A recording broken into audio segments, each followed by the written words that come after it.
I have a few updates and then we're going to get to work. So there are now monthly SAP meetings that we send through Dr. Horton's newsletter that I send out to PTA and PTO lists, as well as PAC members. That's like 900, I believe, PAC members. So we are starting to just every month send some information. This is what we're doing in our committee. We did one in March, and I just finished one in April. And in the April one, 3 people from the committee also joined me to do it. So I scripted out and just, it's pretty broad strokes. This is what we're doing. We are developing guiding principles. These will be our guide rails on how we come to recommendations. And once we get down to what those are, we'll share that on our website. Please follow our work, kind of thing. So if you are interested in doing the next one with us, please let Kayla know so she will send that information out to you guys. We are pretty far in the process now of sunsetting some folks that have not been able to join us consistently. And you like that word? Nice euphemism. And onboarding some new. So we got our list of people that we're inviting that came from board members' recommendations, as well as the original list of people that applied. We had a very fun metrics on how people got ranked based on their answers to the recommendations that I did not do. I took out all the identifying stuff and sent them to people. Here's a metrics, rank it, bring it back. And so we're just kind of going the next in line based on the seat availability. So I'll be onboarding those folks over the next few months, and then they'll join us in the fall.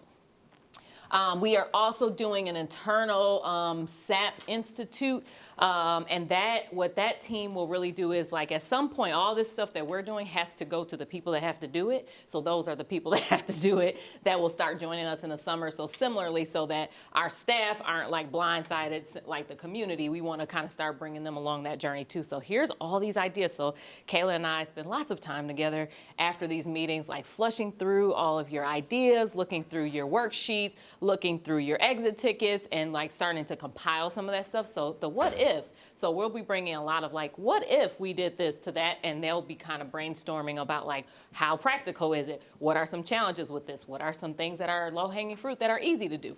And so we'll start bringing something together over the summer that you guys can start looking at. So the hope is that they will start pushing some of this stuff together to come up with some like a bunch of recommendations based off the stuff that you guys have already done. And then we'll get to start piecemealing some things together when you come back in the fall. That is not to say that you can't come up with an alternative recommendation or several alternative recommendations, but just to start to get them in the feel and the process as well with the work that we are doing. So that will be starting in June. Hanover is a research firm that DeKalb contracts with. And I have been asking, like, hey, we need to do some research. What are other schools districts doing, particularly around programs? How do we figure that out? Hanover is our answer. So we got approved for Hanover to do that research for us. They are going to research other districts, particularly around program models and magnet school models, and as well as district models, like how are other schools. About the size of Yep, same size as ours, demographics. Yeah, we are a little unique, so that'll be exciting to get that information. So you have a lot to come back to. So, you know, unlike all the other jobs in the district that get to go home all summer, I picked the one where you work all summer. I didn't do this very well. And so Hanover is going to do that. I was super excited, and they already sent kind of their survey, their research questions. So that is also moving. So the guiding principles survey, thought it was really a great idea. However, so some feedback that we received back from the survey was, we appreciate the integrity of like listing all 36, super overwhelming. It was way too much to fish through. Can you like condense it? Can you just like theme them up and give us some guiding principles around those themes and then let us rank that? So that's exactly what we did.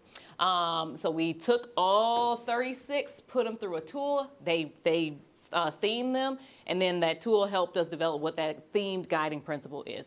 So we sent a new link out when? Yesterday. That says, hey, just kidding. So that first one, so that was one challenge. The second challenge was the survey tool that we have as a district only allows you to have 20 items on each page. And so when you went to rank them, you could only rank these 20 and then separately these 15. So you didn't get to, like, it skewed the data because you couldn't truly rank all of them. And so we were like, yeah, okay, we tried it. Let's try it a different way. So do it again. So that new link is for you to do it again.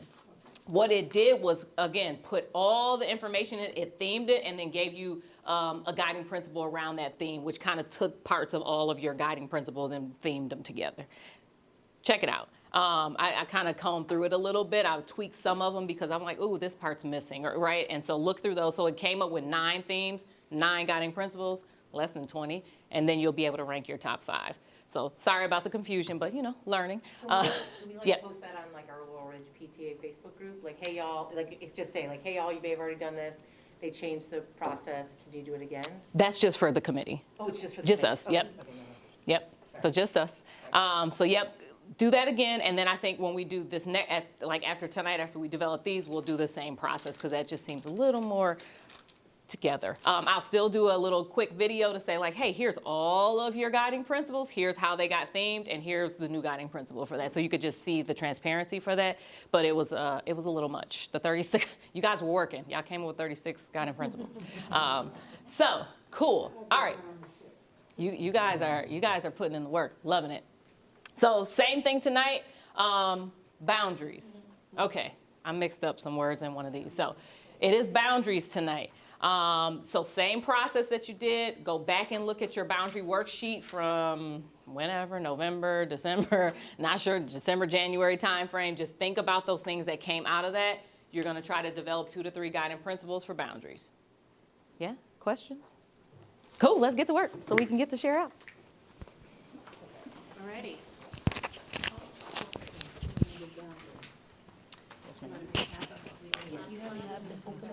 Okay, chart paper, if you like are more visual, you gotta write it out, so we got some chart paper.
It's you. I'm just looking at tabs, guys. All right, so per usual, we're gonna do a little share out. I'm gonna tell you what's next. And we're gonna rinse and repeat next month. Yay. Haha. So you guys will also, as you're starting to kind of feel the growing pains of like separating this in these like sectors is really, really hard because they all intertwine. Yes, they do. And we're gonna get there very soon where they all get to come together and start doing things. I don't know if I said this earlier, but David Yoke, who is a part of our planning department, is apparently putting together a tool that we could use, an interactive tool where you can have filters and make your own maps. That's what I hear is coming. So we'll be able to like legitimately play with like an empty map and see what happens or dump things in. So I was just gonna like give him like 8,000 scenarios and ask him to like make maps for us, but apparently he has a better idea.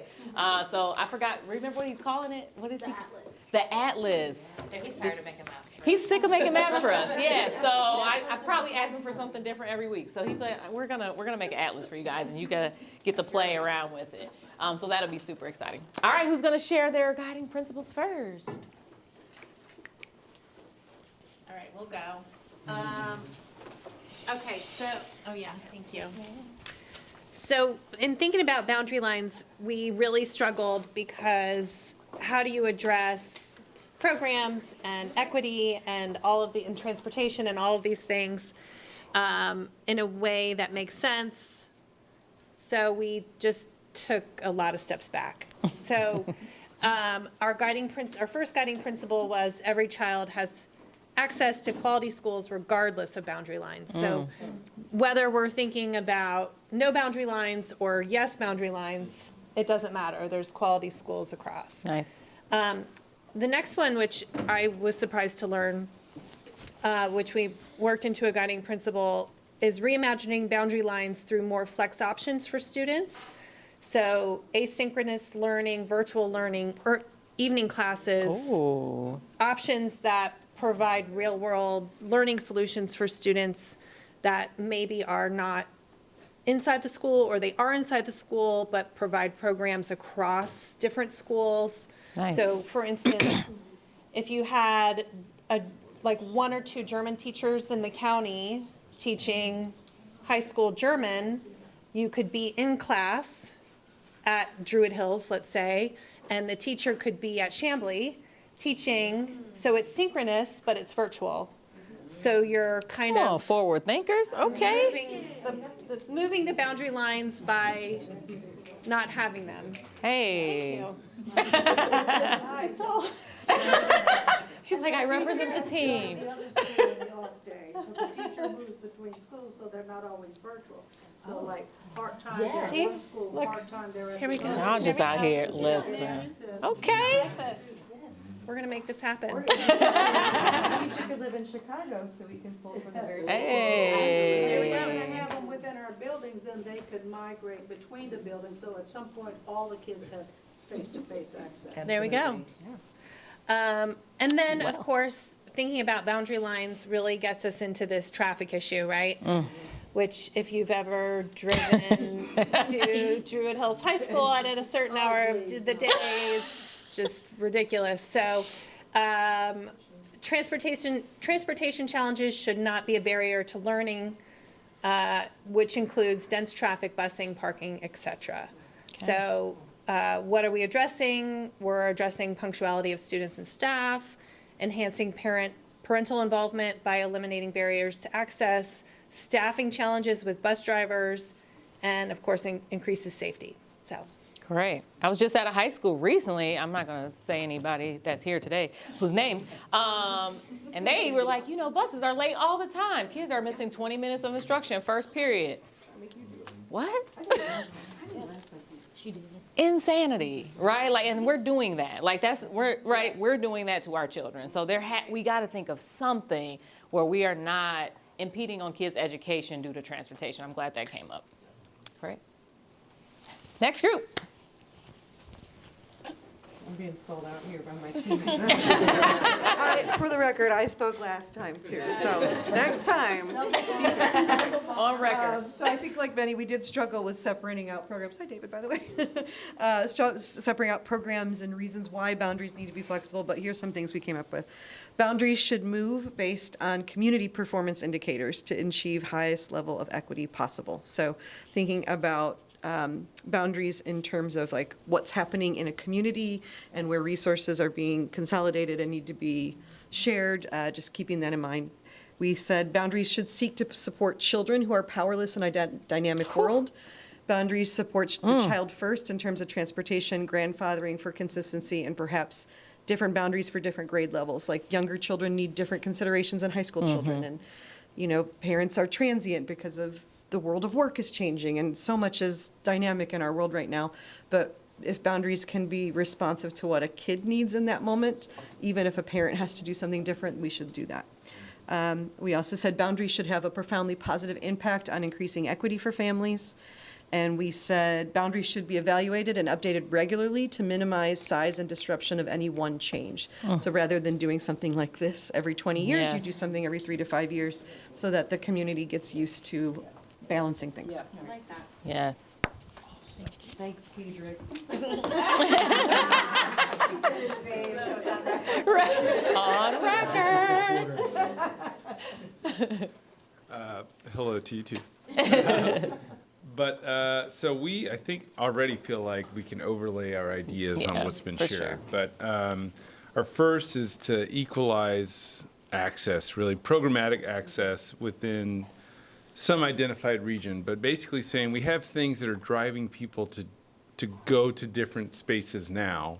How do we provide access to everyone without requiring access, right? And so one of the guiding principles, I'll get to in a minute, would address that. But this one is really just accessing different programs that perhaps still need to be identified, but saying that each student could access a county available program within their region, right? Yeah. And really identifying that. And using, I went down the miracles question, but that motion towards equity, the commitment to accountability, and then learning environments that support student success.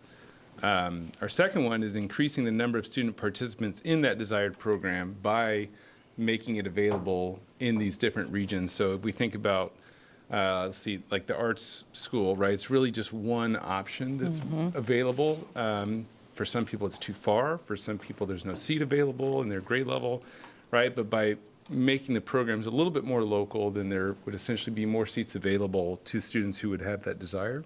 Yep. And it's kind of a sidestep to that is also students being able to go to a program that they actually want to go to because it's good in their area, as opposed to choosing a program they're not really interested in because it is available to them. And then the third one, kind of addressing that that equity piece, is that we would still maintain a feeder pattern because that is such a foundational element of a community and how it grows and develops. Is Yeah. that, you know, a lot of students have no interest in the programmatic piece, right? But they would still be able to grow in their community because there is a certain high school or a certain middle school that they would access either way.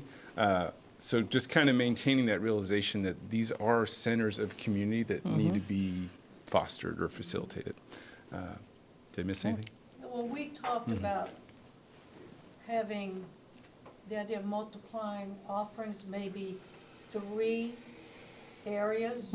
And so the high schools will be divided into 3 clusters. And so you still have the feeder system, but at this high school, they'll have maybe the STEM program, but still the regular high school program. At this high school, you might have a special CTAE program. And so kids that are choosing some of these specialized programs, they're closer to home. We like that idea, increasing them. But it also provides them a full high school experience. Because my grandson's headed to School of the Arts next year, he will not be able to participate in any sport if he would like to. But by having these programs within these 3 areas, transportation becomes less of an issue. But you also allow the kids a full high school experience. And the ones that don't want to do anything, they know what their feeder pattern is. Nice. Great. Thank you. Thank you. All right. I talked last time, so. No, you did you? You were not. Absolutely did He's not. lying. Absolutely did not. He's lying. And when we say sat down, I said I wasn't gonna talk, but here I am. All right. I mean, it's kind of like ditto, y'all. I mean, I think Yeah. everything you said, I think for us, we were kind of guided by both equity and efficiency. So really thinking about all students should have access to a quality education and special programming. We talked a lot about special programming, and I think we're hearing from the other groups this idea of like, everyone should have access to special programming, not just people that live in the special programming places within their school boundaries, right? So, and then also in establishing boundaries, priorities should be placed on special programs over proximity.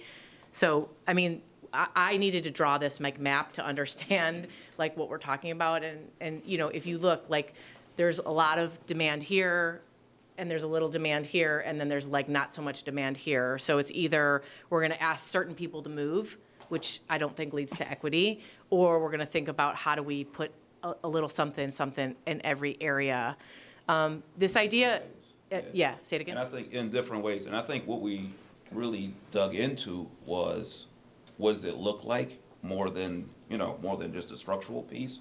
And one of the things we definitely kind of really dug into was looking at, well, maybe the neighborhood elementary school is not the best concept for this, right? Because I know a lot of times we spent a lot of times looking at the high school zones, but the reality is we talked a good bit about the new facilities for the larger elementary schools and kind of consolidating multiple elementary schools that have lower enrollment into those buildings, which in a sense makes sense, and they're still within a small frame of a neighborhood. But another part of that also is the additional buildings being able to possibly be utilized for specialized programs within those same zones. So I mean, that's still the equity issue, that's still the transportation challenges, but it's also utilizing that new size model, I guess, of the elementary schools. And once again, you guys were really good with the forward thinking idea of, what are the boundaries, especially with like the digital boundaries is going to be really huge. Yeah. That's so cool. And we have to be that forward thinking in the sense that we've got to keep a close eye on the demographic changes in a lot of these areas, because, some of these areas that have low enrollment now, 5 years, When the old what are people those gonna move look out, like? the families. Absolutely, absolutely. Yeah. And I guess the only thing I would add to that is like thinking also demographics. So like, for me, that's like racial, socioeconomic, those kinds of things.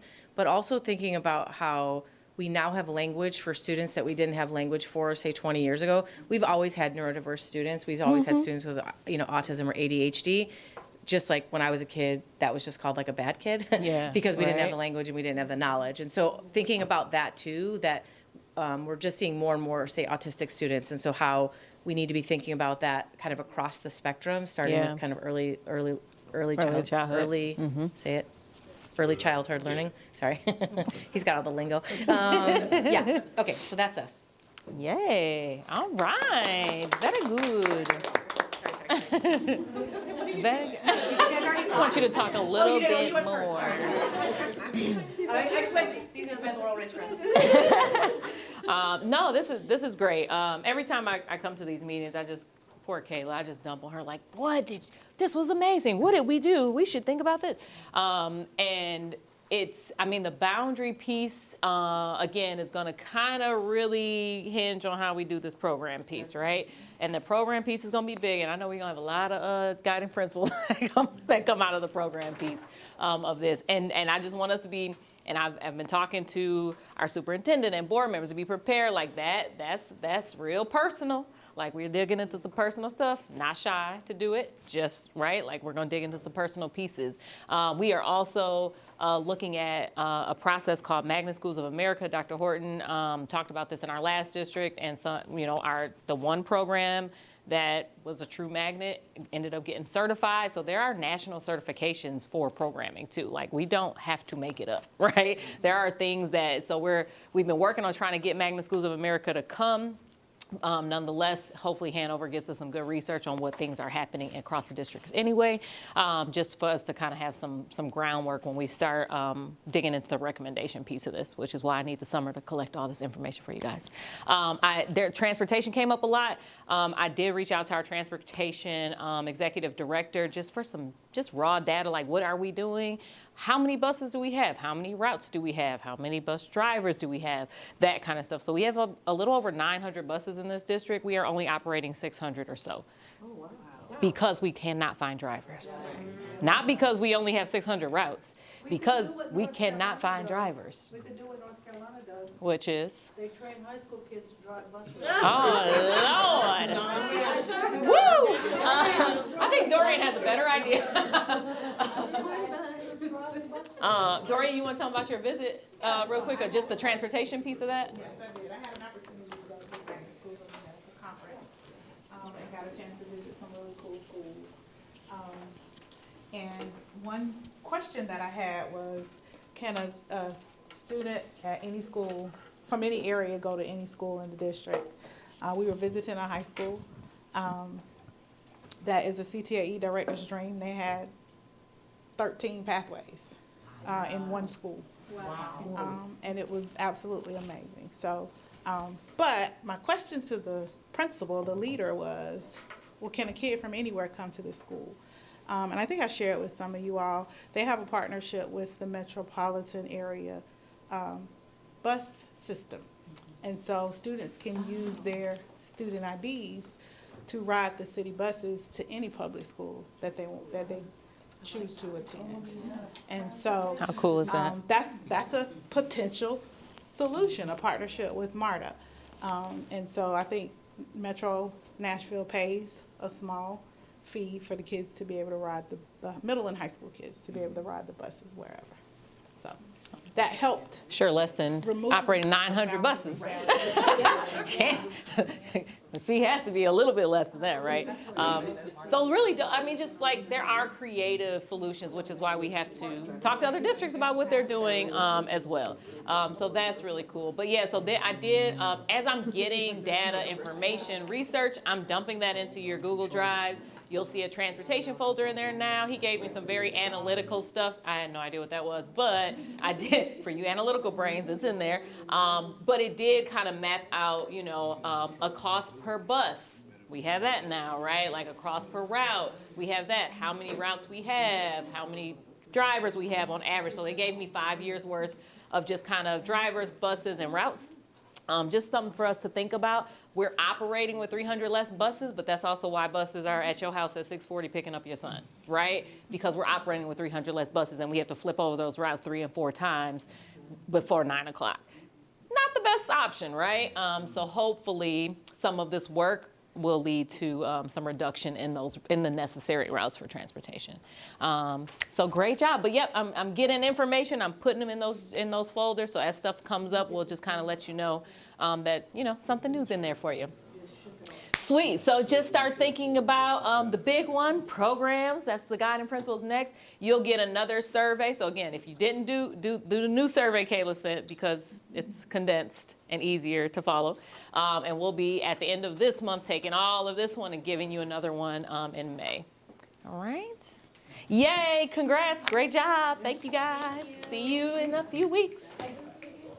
Yep. And I have an exit ticket. I sure do. Of course I do. Always forget the exit ticket. Appreciate it. Yeah, great to see y'all. Gotta be faster than that.